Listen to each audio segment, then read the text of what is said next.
When the pandemic shutdown went into effect, industries across New York ground to a halt, including those that were not so visible to many New Yorkers.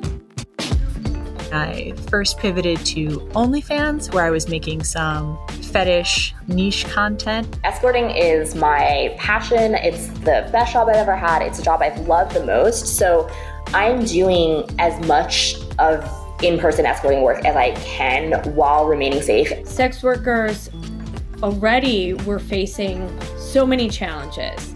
Strippers, escorts, and other people working in the sex trade were not immune to the impacts of the economic slowdown brought on by the spread of COVID.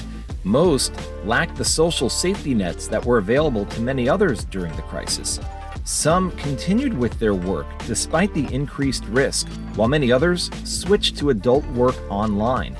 The website OnlyFans, which enables people to set up a subscription-based page and then use it to sell content like photos and videos, experienced a 75% increase in new creator registrations at the beginning of the pandemic. The National Institutes of Health found that 52% of the sex workers they surveyed continued to see clients while coronavirus spread. I'm Steve Kastenbaum, and this is New York Gritty, a podcast about the resiliency of New Yorkers in times of crisis. I have a very clear separation in my head, between like work and like my private sex life. Filming content, it's like I'm not like fully turned on, but it's not like it doesn't feel like a chore either. But like my private sex life with my boyfriend and with myself is like has a totally different feel and is like nowhere near my work. So before the pandemic, you were earning your money as a babysitter. Were you happy doing that? What was it like for you? I was. And my mom actually always says that babysitting is the gateway to sex work because you have to have a lot of the same skills. You have to have a lot of patience. You have to know how to talk to people you don't actually really want to be talking to. You have to like make it look like you're listening when you're not really. And you have to feign enthusiasm. My name is Angel Provocateur. I work on OnlyFans now, but before the pandemic, I was primarily a babysitter. I am a second generation kinkster and sex worker. My mom was a pro dom in New York City before I was born and until I was probably like 5. And I'm a native New Yorker. Tell everybody what you mean by your mom being a pro dom, because some folks may not be familiar with the term. A professional dominatrix. She dominated mostly men for money. How did you find out about that? That's not something that, most of us are accustomed to having that conversation with our mom. How'd you find out? We never really actually had an initial conversation about it, but I used to find her and my godmother ran a fetish ball in New York, and she was very into flyers. So I would find flyers all over the apartment, like leading up to the ball. And then there was one night a year where she would be in like a latex gown or something. And I was like, this is great. You're actually wearing makeup for once. So before the pandemic, though, you were not working in this field. You were a babysitter. I was working for my neighbors and I was babysitting the kids of a professional sports team in the city. And it was really fun. I'm really good with kids. And I actually very much miss them. Like, it's the longest I've gone without actually interacting with small children. So when the pandemic hit, your babysitting job went away. I mean, you couldn't be working for those families in their homes, right? My dad is 78, I think. And he had like a mild cancer at the beginning of the pandemic. And so he was super high risk. So like we went on like total isolation mode for like at least 4 months. Like we honestly didn't go anywhere. So how's your dad now? He's doing well. Thank you. I'm glad to hear that. So your revenue stream then completely dried up. Yep. How did you come to the decision then to become a content creator on OnlyFans with adult material? I already had an OnlyFans account open since November of 2019. And I was posting like 2 or 3 times a week. I had some content because my friends and I used to go to kink parties pretty often, and we would take pictures of ourselves in lingerie on our way to kink parties. So I had some pictures laying around that I would just post on OnlyFans, but then starting like end of March of 2020, I actually started taking pictures like several times a week and like focused on lighting and like being more consistent about it and promoting it. So that's when I started actually caring. Did it grow quickly? Did you have to put a lot of marketing in it? I mean, just having a page on a website doesn't automatically mean that you suddenly have followers and customers. How did it grow? And OnlyFans does not have any internal like search engines or anything either. So mine did not grow quickly. I primarily advertised on Instagram first, and then I was kind of doing like Tinder and Bumble, which I still do. But mine has been a slow growth. You started out with just pictures, and you do what else on OnlyFans? Like, is it just photos? Is it just videos? Like, what are you comfortable doing now? I post one video and like a small photo set every day, and those I post on my feed. Those are like, they're all nude. Like some are like a little more explicit than others. My most explicit, like full length videos, I do like full sex tapes, mostly with women, and those cost like a little bit extra. I have them listed on my archives page, so it's like kind of a cool little organization. Some models send PPV, pay-per-view.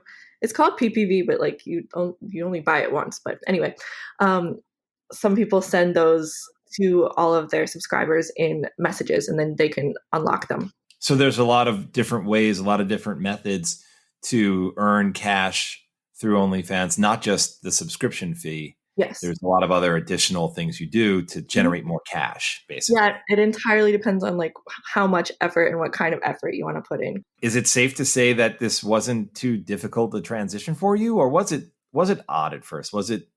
Were you uncomfortable ever, or did it slowly evolve, or did you just like dive right into it? I did like think twice a little bit about like doing full length or like fully explicit sex tapes, but like I've always, this is a very, very privileged position of mine, and I fully understand that most people cannot say this, but I've always thought that if any job in the future is going to deny me because of this, like I clearly don't want that job. And I feel confident enough that like, sex work will always be there to fall back on. So I don't think I'm ever going to be struggling to feed myself. Even before COVID, sex workers existed, at the margins and at the intersection of so many challenges. My name is Melissa Bruto, and I'm a longtime attorney and advocate for sex workers and survivors of human trafficking. I'm the legal director of the national advocacy organization Decriminalize Sex Work and the co-director of New York City-based organization, the SOAR Institute. I'm also a native New Yorker. Tell me what your world was like pre-pandemic and what was going on for people who are sex workers, who work in a variety of different areas. Sex workers were facing an increased, I would say, attack in other ways.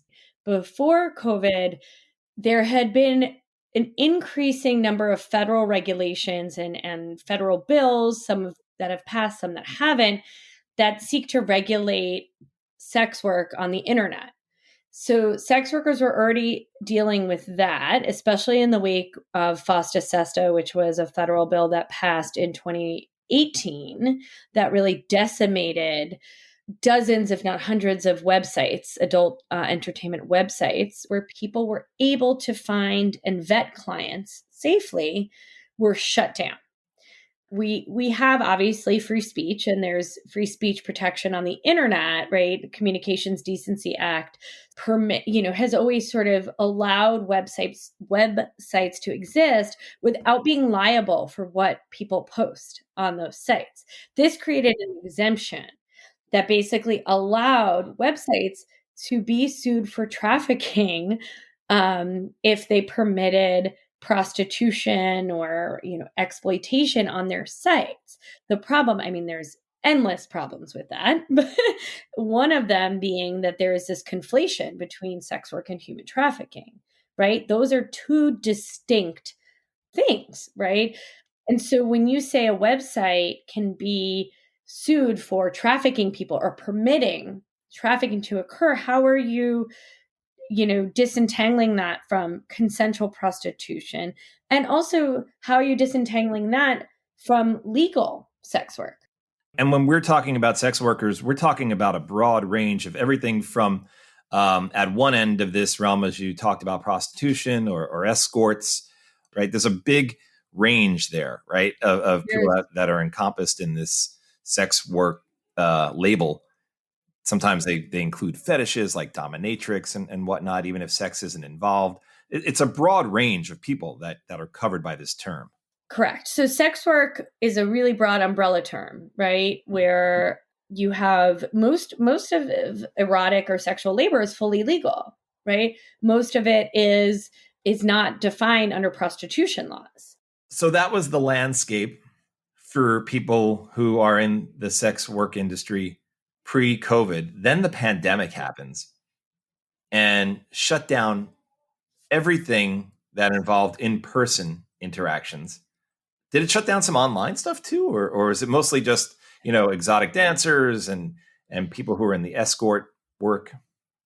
Well, I think what made it so hard is that the online piece was already such a complicated struggle because of FOSTA SESTA.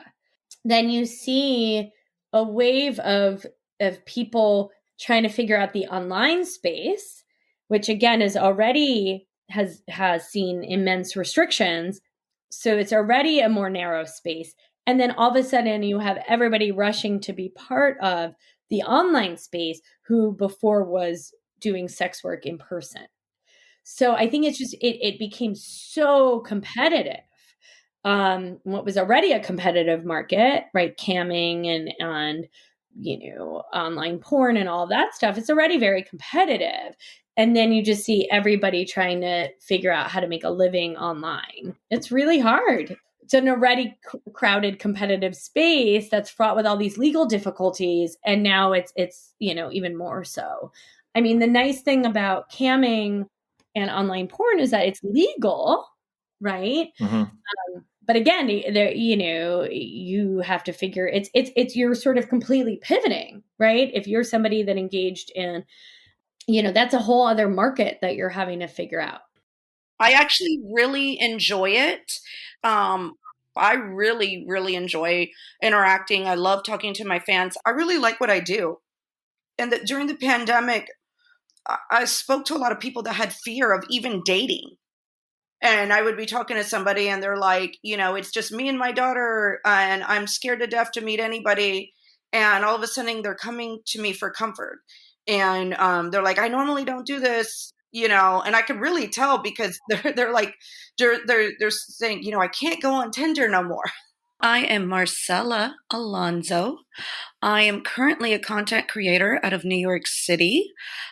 Before the pandemic, I was working a union job here in New York City, and then I transitioned during the pandemic into content creation, which is now my full-time job. And since September, I'm actually juggling 2 different jobs. So since September, things have changed. What are the 2 jobs you've been juggling? That's a pivot again, another pivot for you. Yeah. It's been really a challenge now because, as the city started opening up and everything, here I was maintaining a really good income in one job that started during the pandemic, but then now it's the reality of I need to get my pension, I need to get my health insurance. So that's why I'm juggling them too. One my vanilla job wasn't paying so well. Yeah, it has benefits that are long-term that the other job, the content creation with OnlyFans and Sex Panther, does not provide. So, I've got to juggle both of them, to survive. OnlyFans is a platform basically where it's all about me. I showcase a lot of my photos, topless and some nudes on the feed. And then also I interact on the DMs. With Sex Panther, I really love I get to talk to my fans, and I also on both platforms do video calls where I'm live chatting one-on-one.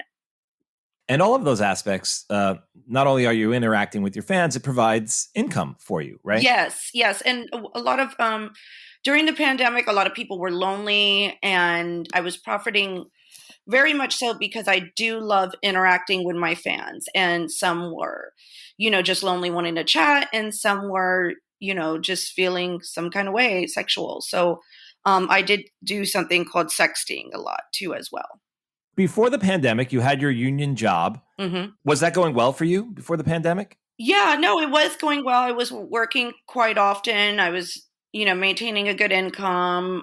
Everything was really, really good. I've actually been in that union type of job since 2008, 2009, and I did it in Los Angeles. And then I came to New York City about 2 years ago, was real busy in New York City for a while up until the pandemic hit.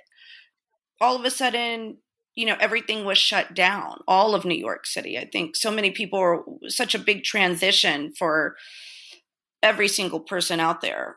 What were you thinking at that point when it shut down and it started to become apparent that this isn't going to be just a few weeks, that it's going to be months and maybe much longer than that? And New York being such a high cost city, you got to pay the rent, you got to pay your bills. What were you thinking? Well, right away, I was like, I realized this is like the perfect time for this to happen because we have the internet. So right away, like I just got on it.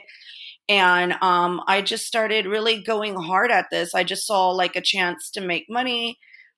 I was familiar with the platform, but I really, dived in 100% right when the pandemic, and I also worked daily on it. So, and I'm a person, I like to keep busy daily. So I couldn't just sit home, watch the news and sit there and panic. I just had to, work on something, a little project. So, right away it was just second nature. You got to pay your bills. Nobody's paying it for you.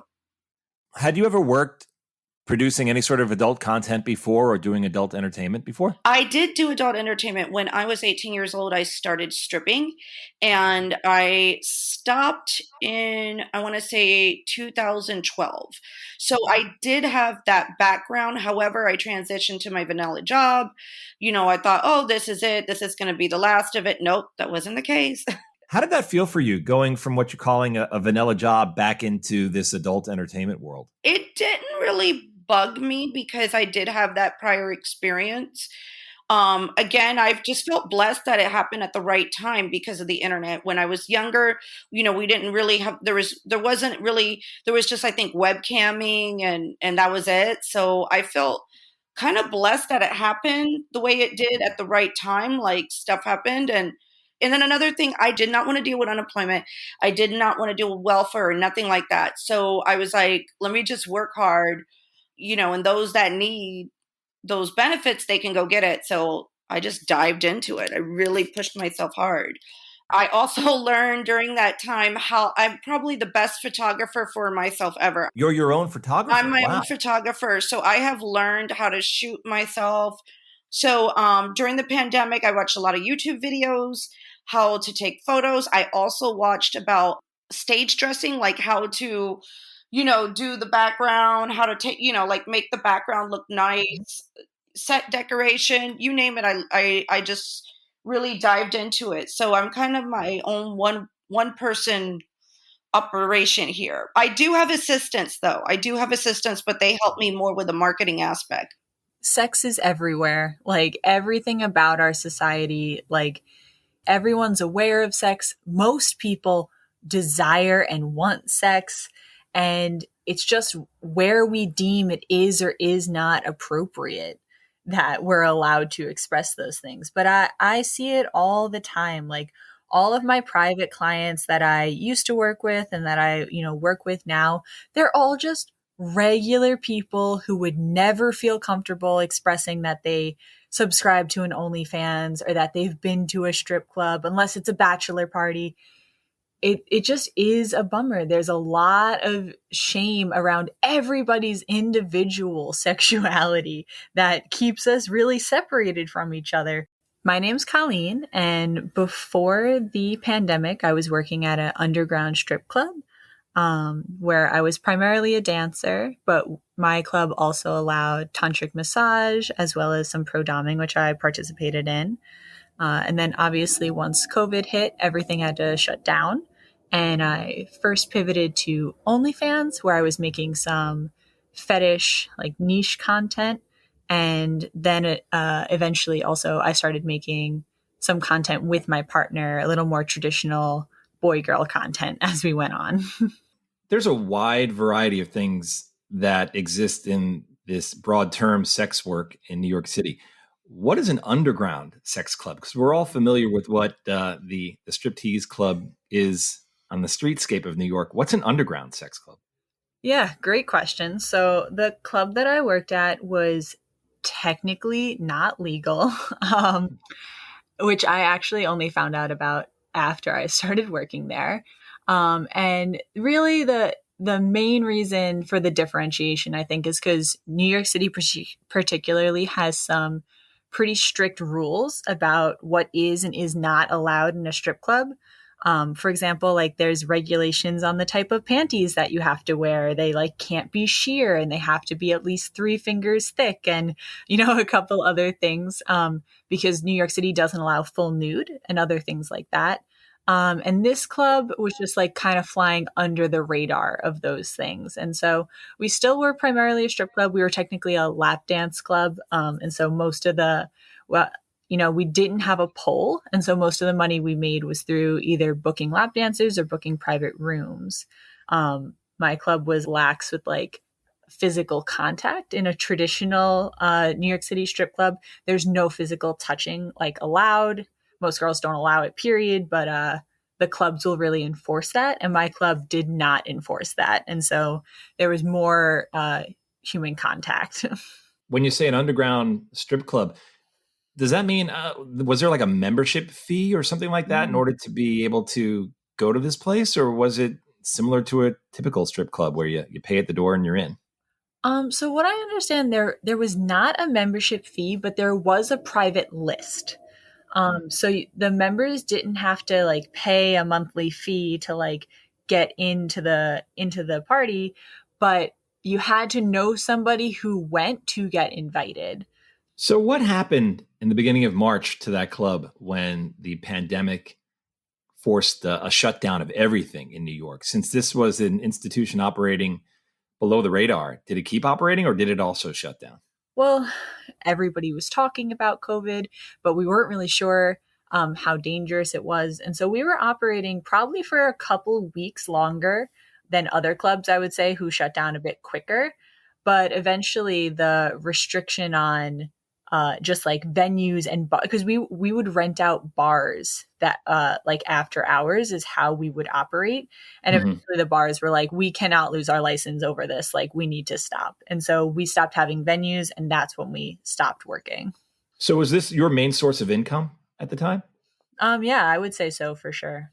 So what did you do? Well, I mean, you can't like suddenly apply for unemployment if you were working in this type of an establishment, I imagine, or did you? Were you able to apply for unemployment? I was able to get some pandemic assistance because that was a bit less strict than typical unemployment. And so that was definitely helpful. But honestly, I was also floundering. I had a decent amount of savings because I was doing, pretty well at the club at the time. And so I wasn't panicking, but we also had no idea when anything was going to open again. And so I was talking to my other dancer friends, and it was like, girls, what are we doing? Like, what's going on here? And my club actually tried to help us pivot for a little while. They were doing virtual strip room clubs. And so he would invite the girls who wanted to. A lot of girls didn't, because there was this issue with anonymity and they were really scared to be on camera. A lot of the girls I worked with had, prolific day jobs, and they were really worried about their identity. But some girls were like ready to give it a shot. That was pretty fun and like definitely helped us make a small amount of money. But what it really did is help me get really comfortable to be on camera. And that's after I did a few of those, I was like, I think I just need to start doing this myself. And that's when I made my OnlyFans. So you went to the website OnlyFans, as did a lot of women after the pandemic shutdown happened. What was that transition for you like, going from, being on stage or being someone who made her living doing lap dances to suddenly having to be on a website and find customers? Yeah, it was a it was a wild transition. I was a little, at first I thought maybe this is going to be really great actually because there's definitely some things about working in person that aren't ideal. There's always some groping that isn't exactly what you want. There's always like just navigating intoxicated humans that like is a struggle. And so I was pretty optimistic. I was like, maybe this will just be a piece of cake. Like, no one's even around, just me being sexy on camera. But pretty soon after, I hit like a little bit of a creative rut because I realized that what actually was so energizing and exciting to me about the type of work I was doing at the club was the human interaction, was like feeding off of the energy of this human who I was there to like perform and entertain and have a good time with. And that feedback is like what made me feel sexy and how I kept like putting out that sexual energy. We kind of would feed off of each other. And I found out that when it was just me alone in my room with a camera, it was a bit harder to really channel that and feel excited and into it, at least at the beginning. Is that when you decided to start doing videos with, is it your partner, your boyfriend? Yeah. It's my boyfriend. I call him my partner because I'm non-monogamous, and so sometimes it gets confusing. So I just call everybody my partner. But yeah, he's my partner.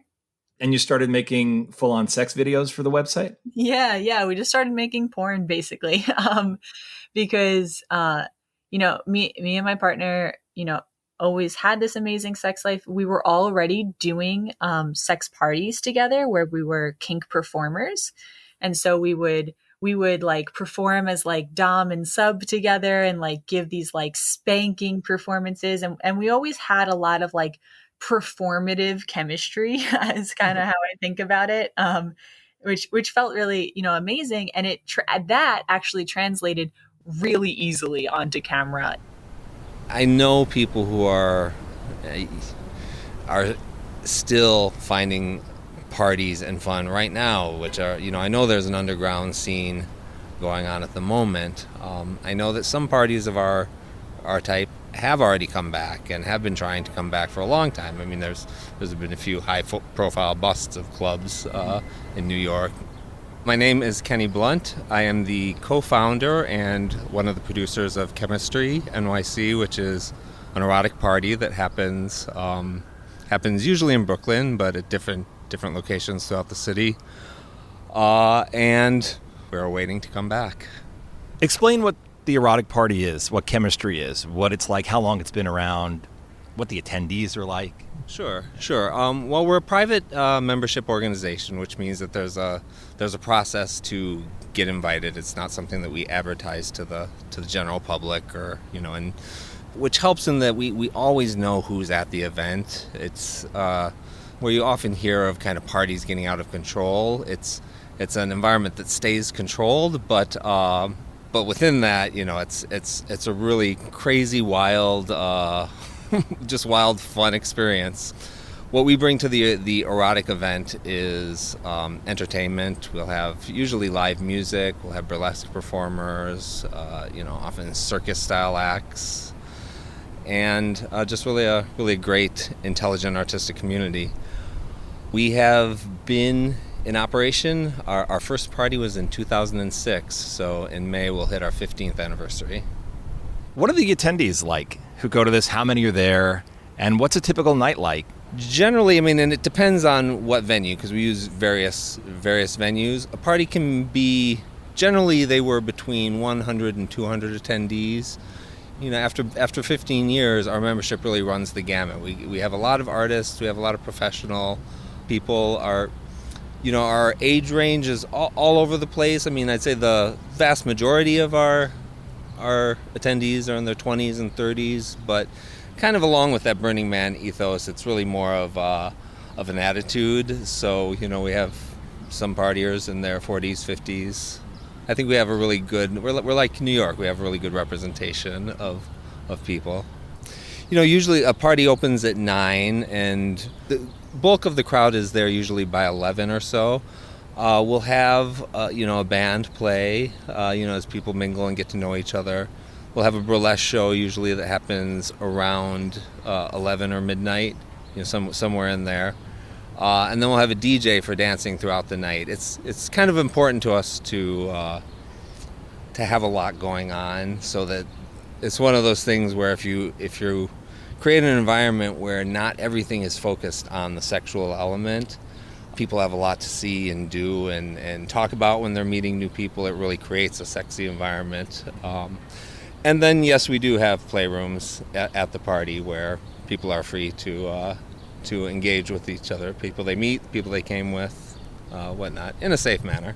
Consent, I imagine, is a big part of that. Yeah, consent is key. Enthusiastic consent is something that not only that we're looking for a real depth of understanding from in people when they apply to our group, but also something that we're constantly reminding people. A certain amount of our staff is dedicated to being our chemistry consent squad on site, who are, angels who sit around the play space, make sure that everything's kosher there, everything's going well, and also just be there if things come up for people, if anyone needs anything.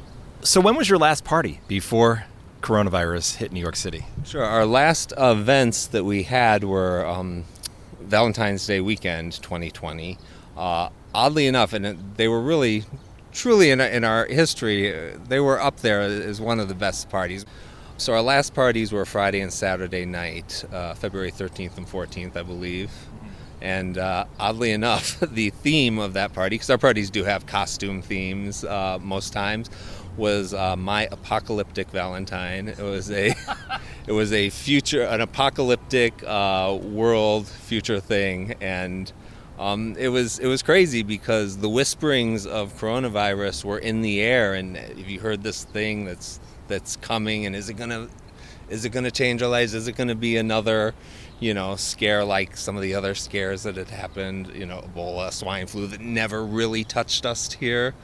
So that was a lot of the conversation of the evening. We had a couple of radioactive type danger signs up that people were really really struck by the fact that what was going on in current events. But yeah, once South by Southwest canceled, I kind of knew something was in the air. Once the NBA shut down their season, I kind of knew the game was up. And for you, you have the added concern of privacy for your partygoers, right? Indeed, yeah.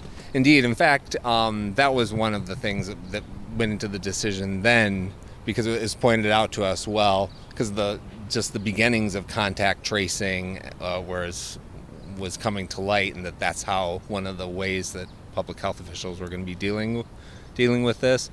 So that was one of the nails in the coffin of that last party, when we started to think, well, even if we're careful, if one person has it, they're going to come and be asking us for our entire list. And we knew that just wouldn't fly with people, that, a lot of people are really concerned about their privacy around our event, and something we have to put a lot of effort into. With that in mind, you haven't had a party since then, right? We have not had a party since, no.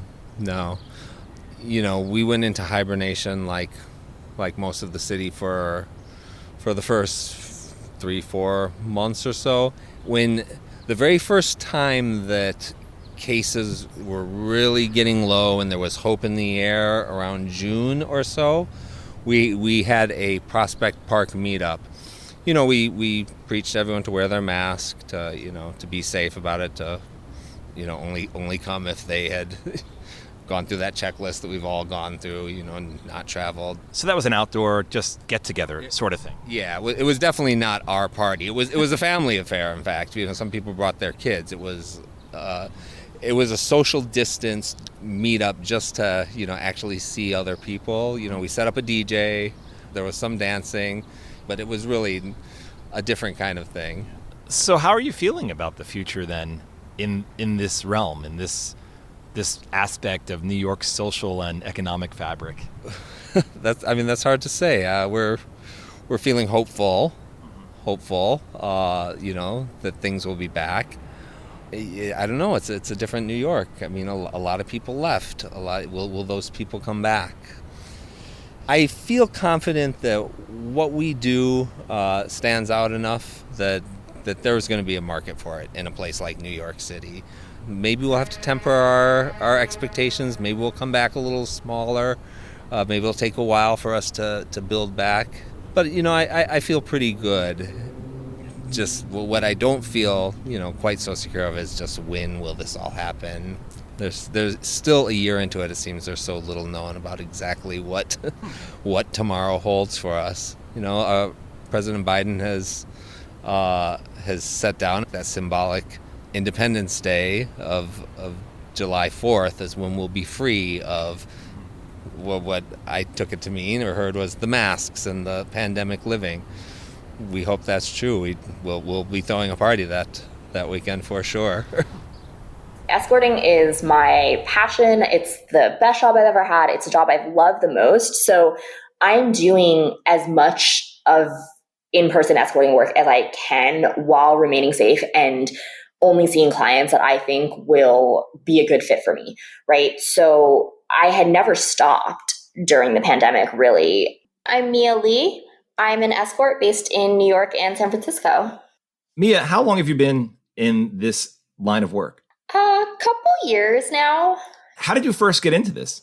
I suppose most sex workers have very unique stories, but even within the community, mine's a bit uncommon. So I worked in finance for a little over 10 years. And the year that I was about tracking to make partner, we'll say I was up for partner, and I developed clinical depression and I was on sick leave. And after I recovered, it just became really apparent to me that I wasn't going to be able to go back and work the same hours. I was in restructuring and there's a lot of travel. It's a ton of hours. You're constantly glued to your phone. And it's just like a pace of work that while I enjoyed the work I did very much, I realized that to maintain my mental health, I just couldn't go back to those hours. So I started dabbling in sugaring because I was like, well, I might have to change careers or go back to school. And, I don't want to burn through all of my savings. And in doing so, I found that I really wanted to do sex work. I really love sex work. So a few months after sugaring, I decided to go pro, using big air quotes here.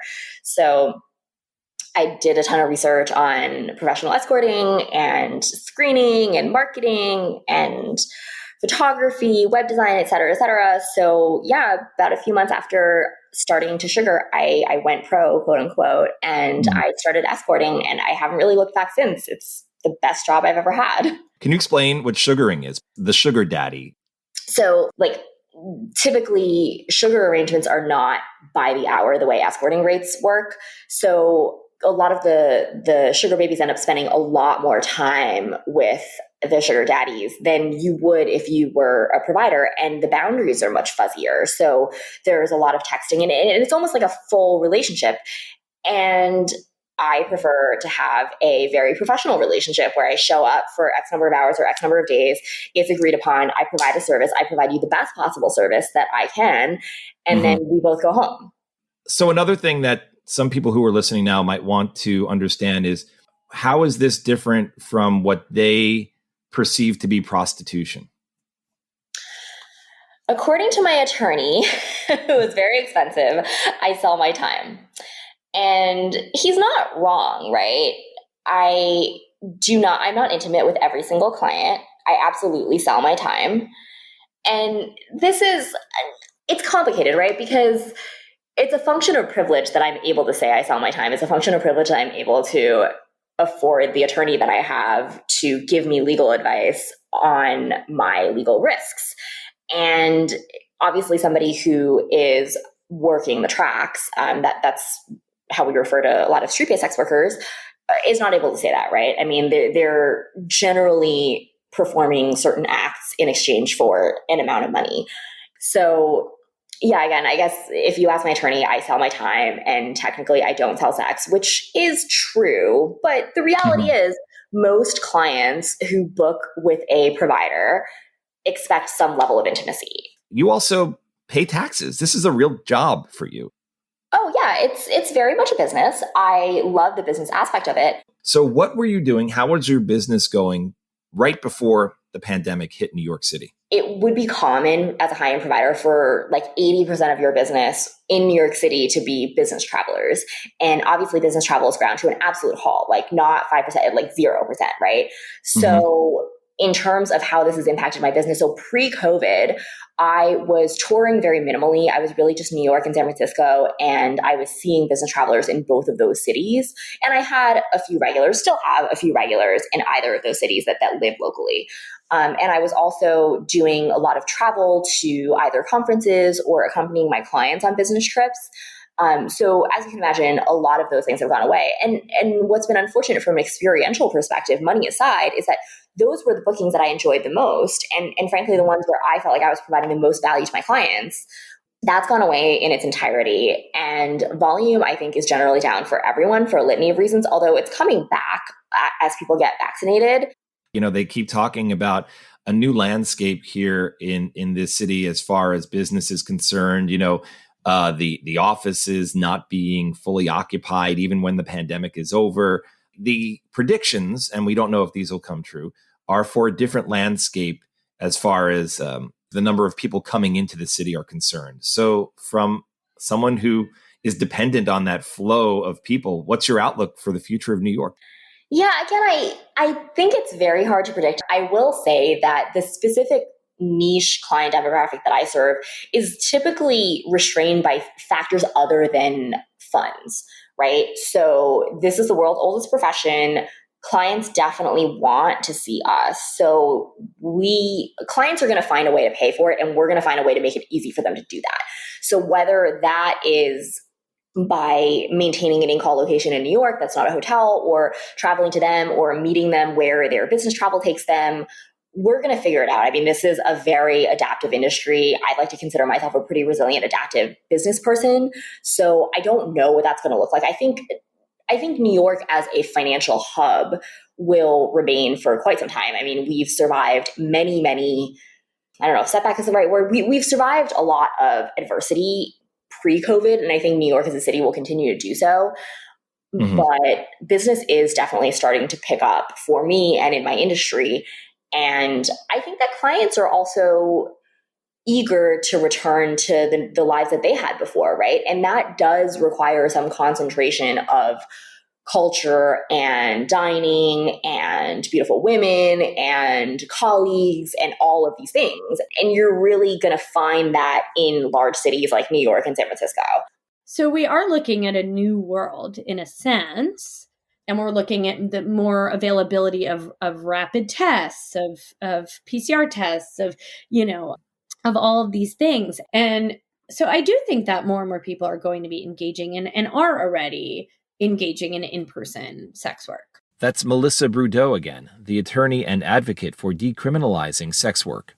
Post-pandemic, and of course that term can mean so many different things, because as we've all learned the hard way, there isn't a magic wand for this. But now we have a vaccine, we have multiple vaccines. So I think that we're probably already looking at an increase in sex workers working, and again, just figuring out how to manage those risks. But I would argue sex workers are experts in managing those risks already, or different risks, not the COVID risk, but in managing health risks already. The pandemic shined a light on many socioeconomic inequities in New York, and the sex trade was not immune. While the women we spoke with all chose to do erotic work, others turned to prostitution on the streets because they saw no other option. The women in this episode believe that decriminalizing sex work would help to combat illegal sex trafficking and other crimes. Help is available at the Sex Workers Outreach Project. We heard some of the women in this episode talk about the return of business travel. It raises questions about the future of office spaces and commercial real estate in this city. On the next episode of New York Gritty, working from home, a nice concept, but it is completely unsustainable. The city exists because of the millions of people who show up every day here, Midtown and downtown. Follow New York Gritty on Apple Podcasts, Spotify, Google Podcasts, Stitcher, and other podcast platforms. Check out the website for more on the city's recovery from the pandemic, nygritty.com, and send me an email if you have a story about how you're getting by during this tough time, steve@nygritty.com. Look for New York Gritty on Instagram, Facebook, and Twitter for details on upcoming episodes and more information about the impact of the pandemic here. I'm Steve Kastenbaum. Thanks for listening.